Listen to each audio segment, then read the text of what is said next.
Hi, Mochismo Eugene. Welcome to another video from Exit Strategy. Please like, subscribe, share. Give a thumbs up to this video if you found it helpful, and pass it on if you believe someone else will benefit from it. I would appreciate that. Shirley Temple. Who is she? Well, this is some pretty good soda, soft drink. Saranac. This is actually, any of you guys in the world that have drank this, they make this 2 minutes from my house. I can walk there. It's the brewery. They make Saranac beer too. I don't drink. So someone comment and tell me who is Shirley Temple. I could Google it. You know, if there's someone like me out there, but just follow along. You ever think,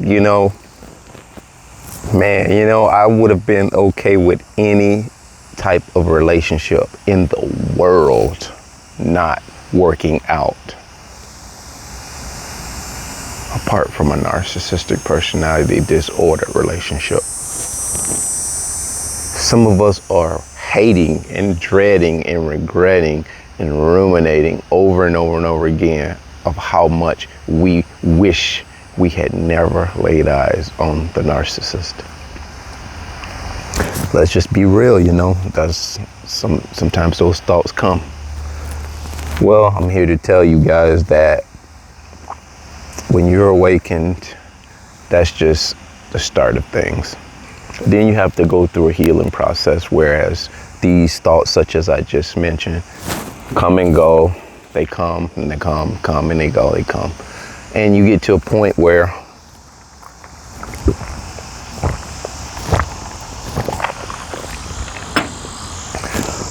you begin to appreciate the narcissistic personality disorder relationship past and gone, post-awakening.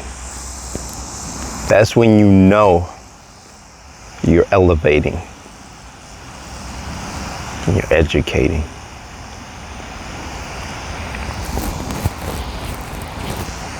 Because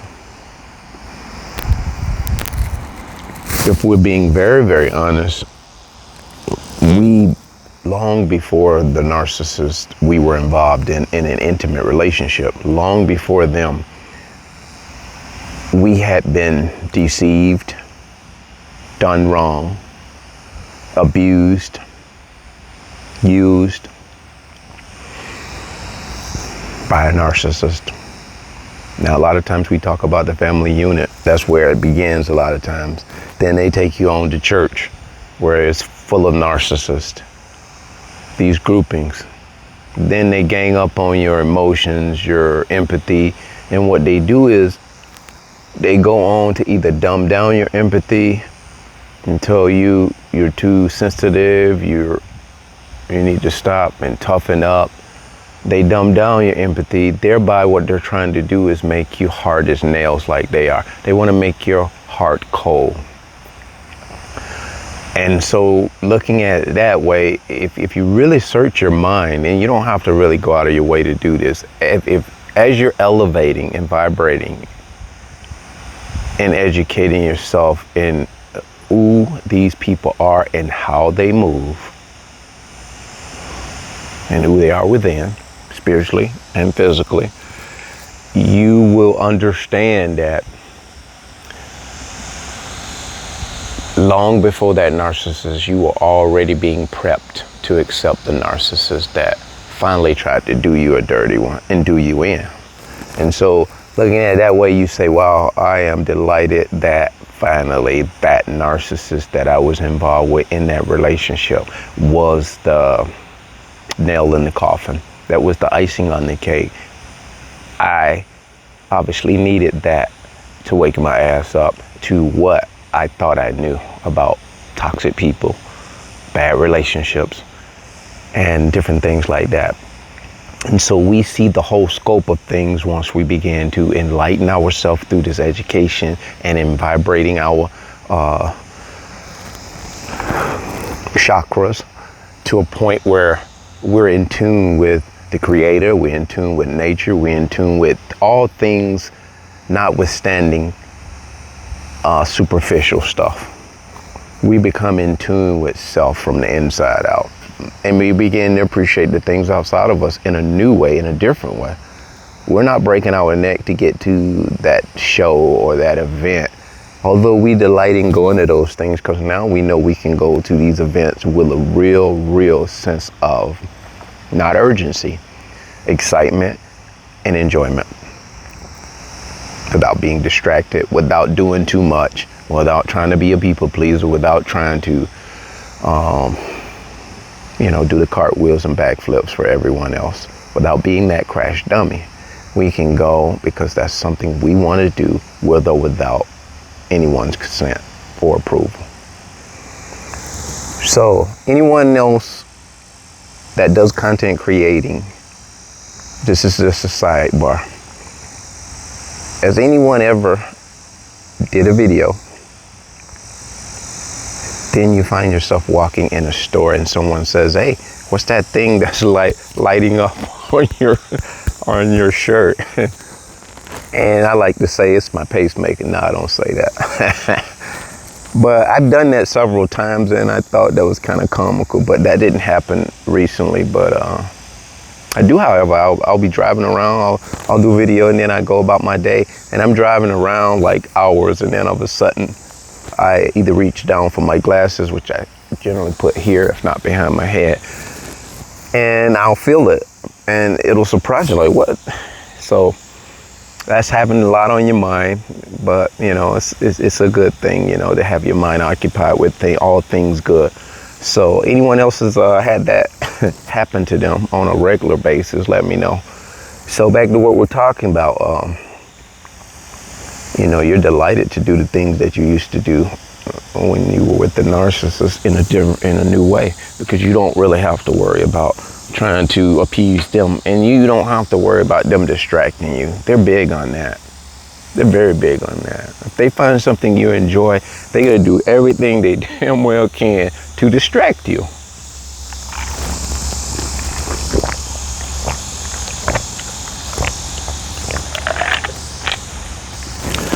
Just like enjoying a Shirley Temple, It's just the simple things in life that I know now that I've always enjoyed. But I felt like I needed to be needed. And again, you were groomed that way. You were groomed that way to people please. I think that's one of the most empowering things in my awakening, to know that I don't need to be needed. And I also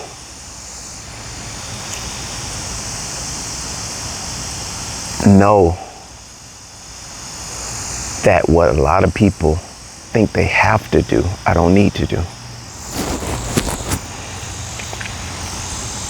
And I hope all of us get there one day, because you have all the time in the world to do the frivolous things that we all too commonly like to do. But you don't have a whole lot of time to elevate your vibration and get this insight of these demonstrous people. Because if you don't embrace and get this information quickly, we can see in our world that families are being destroyed. You have narcissists that are grooming right now the little ones to take the mantle. When you're allowing your family members to take your kids and to sit for you. We didn't call it babysitting when I was growing up. We was over grandma's house, we was over aunts, uncles' houses. It was just second nature, and no one asked for money, no one charged anywhere. A lot of times you would put some money in their hands, or you would do a favor for them. But now people pride themselves in daycare. I only pay like $400 a week. No offense to you guys if you're doing that, but don't dote on the babysitter, because the babysitters, the daycares know your child better than you do, and they very well could be grooming your kids to be a narcissist. Giving little Johnny 3 pieces of candy and giving Susan none, and having her, having her look at Johnny, and he's gloating. You know, these are some insidious people, man. They do some stuff. You know, when we put our children in the care of other people, we really need to be mindful of just paying attention to your child's behavior and not just believing what people tell you. Oh, he's at ADHD. Oh, you know, he's just got a little bit of autism. He's on a spectrum. Or he's got a little bit of this, that, and the other. Although those things may be true. But again, I'm trying to tell you guys something. You'll have an autistic kid and you'll have a narcissist abuse it. How do I know? The third wife has an autistic kid, high functioning. One day, I told this story before, shortly after I began to know her and began to, you know, date her or whatever you want to call it, frequent her house with my twins. She had given me a front door key. I think she gave me a front door key like 2-3 weeks or a week after. I don't know, very quick. They do that. And I was like, I don't really need no key to your house. She's like, just take it in case you need to come in and grab something. Because I think she had some things that were in dire need of attention in the house, and I missed to fix it. So I think that's how I attained the key. And so I just took it. I said, all right, okay, I ain't gonna need to come into your house because, you know, I didn't say because I just met you, but we say something to that degree, like, you know, okay. And so one evening, I was going to her house. She's right down the street here, and you know, 5-minute walk, 1 minute, 2-minute drive. So I go and I knock on the door, and I have a key, so I just don't let myself in, even though I got this key, because she's home. So I knock on the door. Nobody answers. I knock. I don't know if I called or whatnot, but anyway, no one came to the door. Normally, her autistic kid, he would run down the stairs. You would hear his feet like a galloping horse. He'd be excited because I think he knew that was me and the kids. And so I let myself in. And so walking up the stairs, I could hear something say, doom, doom. And then I just heard a doom, like doors slamming against a door.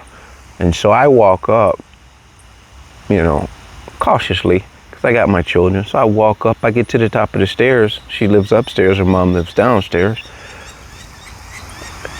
Separate doors, you know, separate apartments.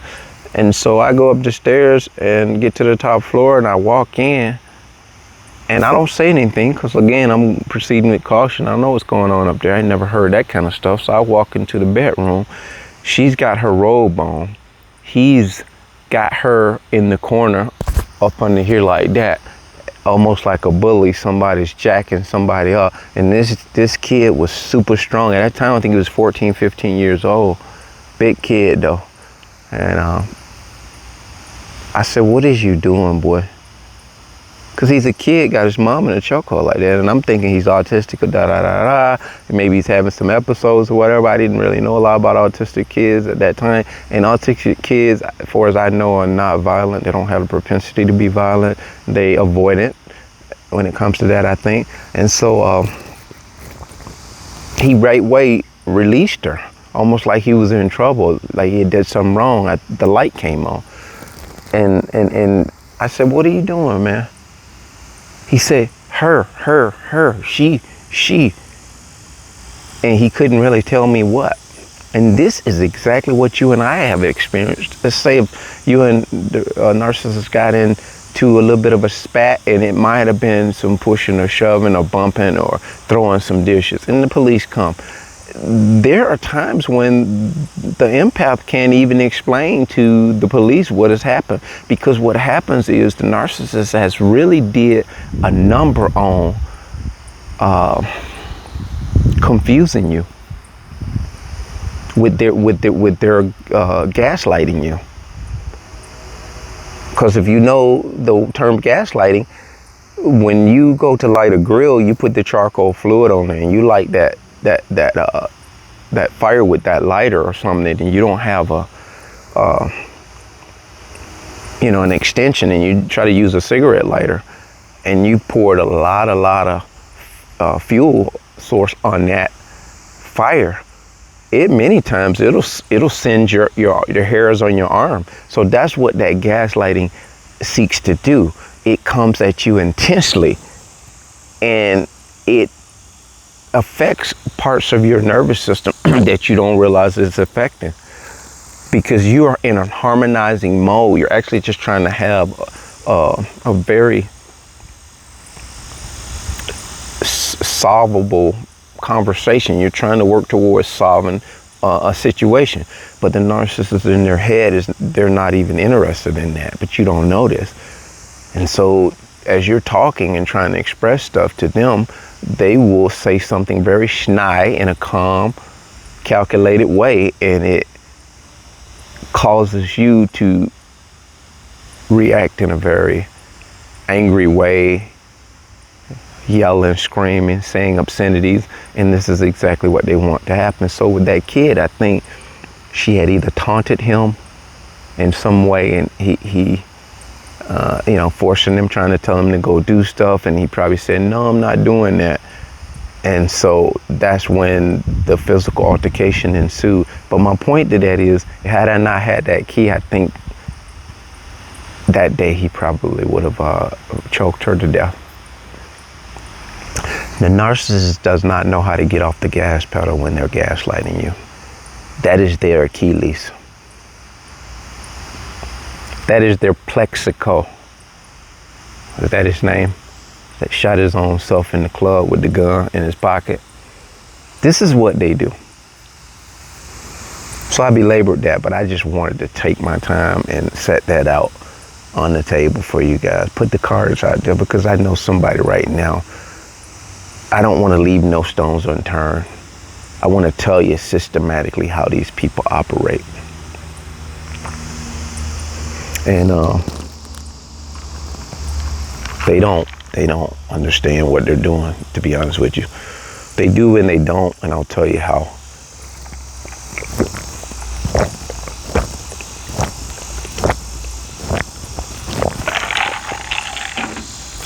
They know to a strong degree that they're hurting you, because that actually creates a counter effect for them. They have to put you down to lift themselves up. So it's innate to their nature, because it's like self-preservation. A lot of narcissists are very premeditative, but their Achilles heel is, again, they do not do the pros and cons. And I was going to label a video that, and that's probably what I'll do. Anyway, let's just keep it going. The pros and the cons, they don't weigh them out. They don't see such a thing as pros and cons. They are the con artist.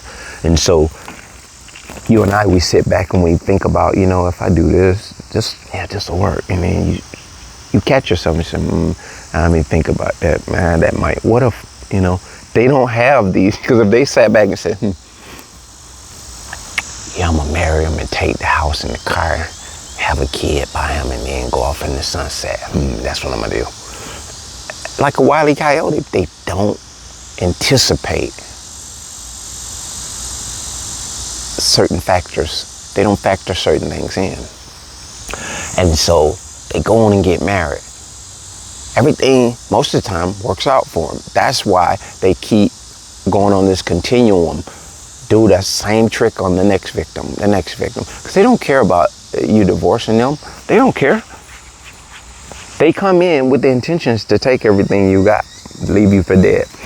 But what they don't anticipate is, and this is the pros and the cons, and I'll think about, a conscious narcissist, if there's such a thing. And some of them are self-aware, and then they very well probably do the math. But I'm sure they watch a movie to get an idea. Because they always steal ideas. They can't create anything. And so let's say that same scenario. She says, I'm gonna marry him, get the car in the house, have a kid by him, and ride off in the sunset.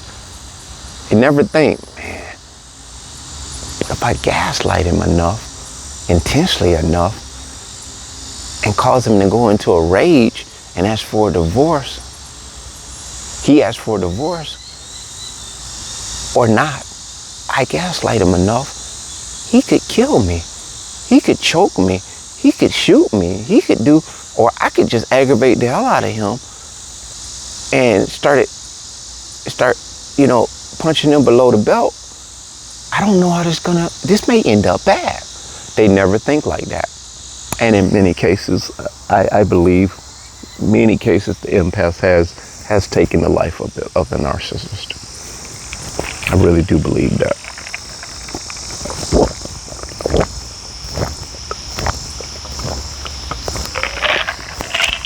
This is some hot weather, guys. I'm sorry, but I'm so thirsty. It's very cool in the shade, though. The thing I'm wanting you guys to know is, though, even though a lot of these narcissists get unalived by empaths and chosen one, the demonic